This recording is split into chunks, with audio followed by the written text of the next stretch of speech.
Drivers, what if I told you that Uber Eats may be punishing you every time you decline an offer?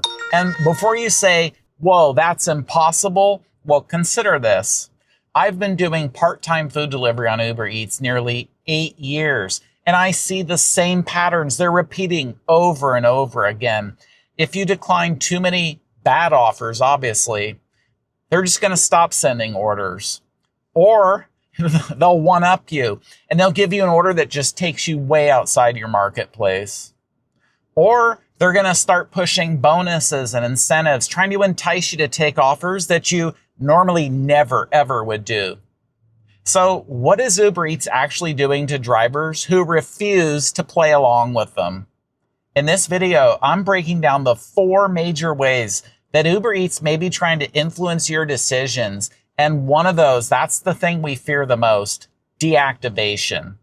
All right, the very first one.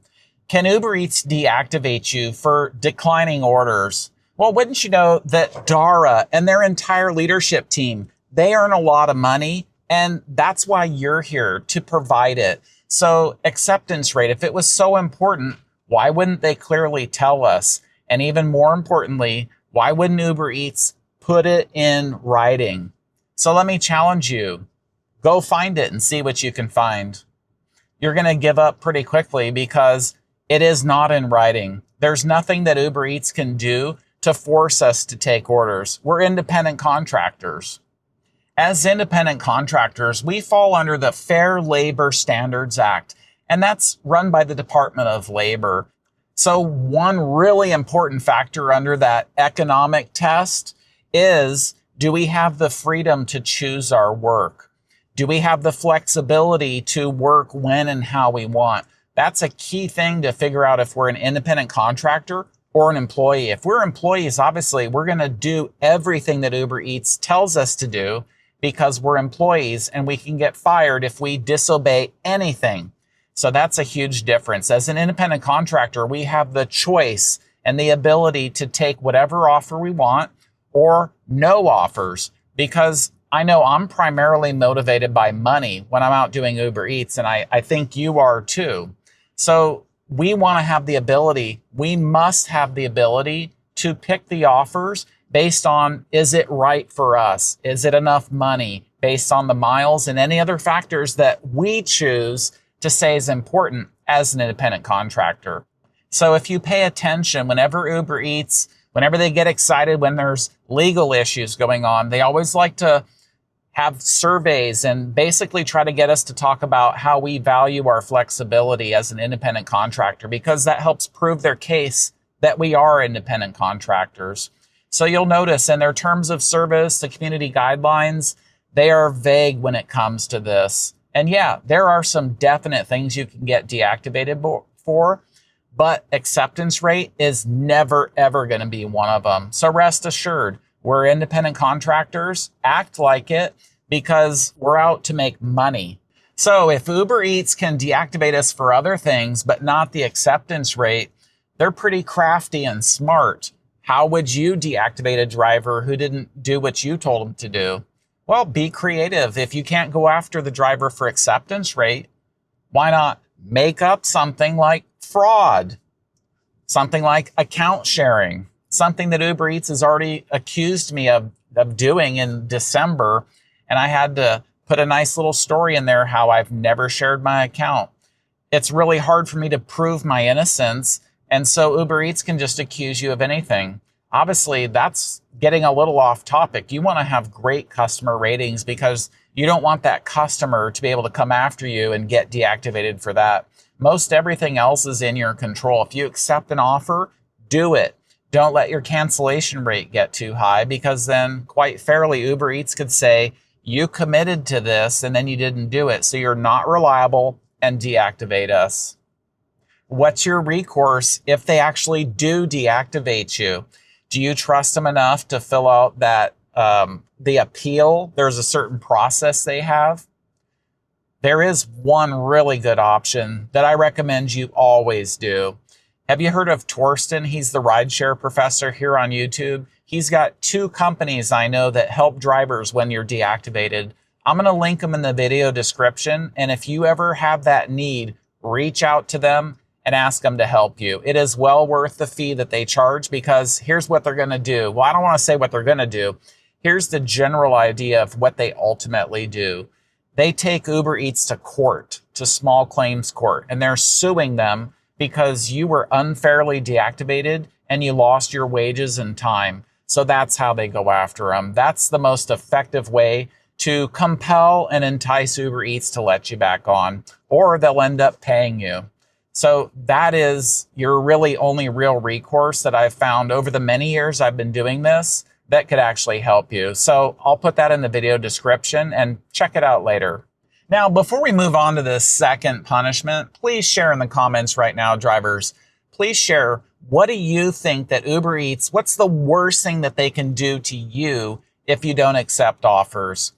Thank you for doing that. Your insights, all the drivers, we're going to get to see what we think going into here, the second through the fourth things. So thank you.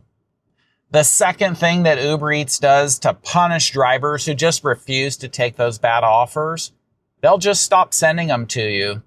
I've had this experience quite a few times. I notice they'll send you about 3 offers. Obviously, I'm not taking them because they're bad. At that point, they just cut me off. They don't send any more offers. So there's a couple things you can do to help yourself when this happens to you. I already mentioned earlier, multi-app. Be on the other apps. If Uber Eats can't respect your time and energy out there working for them, cut them off. Just go offline and work on another app. Or if you want, just leave it online, but they're not going to send you orders. So I've found if you just go offline and then maybe a couple hours later, maybe under peak meal times, go back on.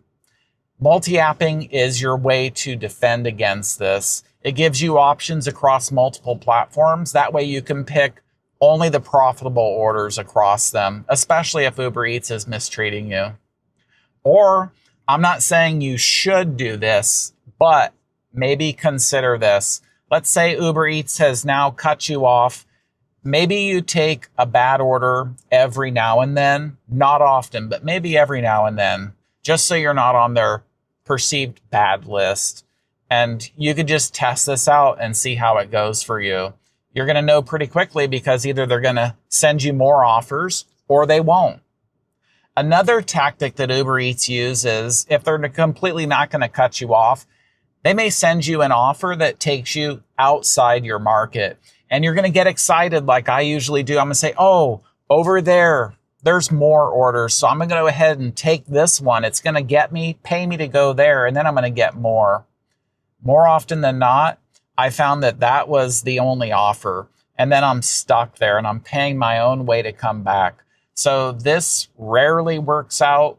Maybe if it does, it would be only during peak meal times. But generally during the day when it's slow, that's another tactic they use to get you to take the offer they want, and they send you out to the middle of nowhere. The third thing that Uber Eats likes to do to punish drivers is use some psychology against us.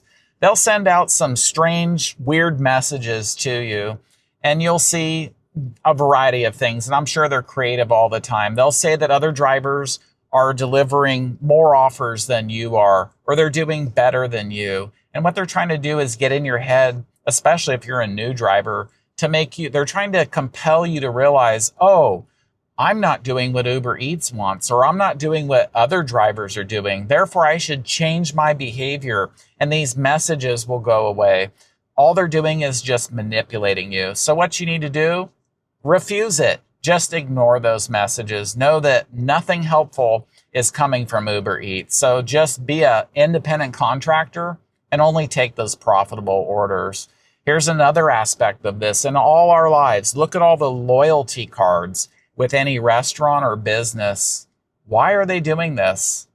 It makes sense. It's advertising. They're tracking everything you do and buy on whatever company it is, and they're learning your behavior. So Uber Eats, they do the same thing. Their algorithm, it knows more about us than probably we do. They know the pattern when we drive and deliver and what kind of orders we take. So think of it this way.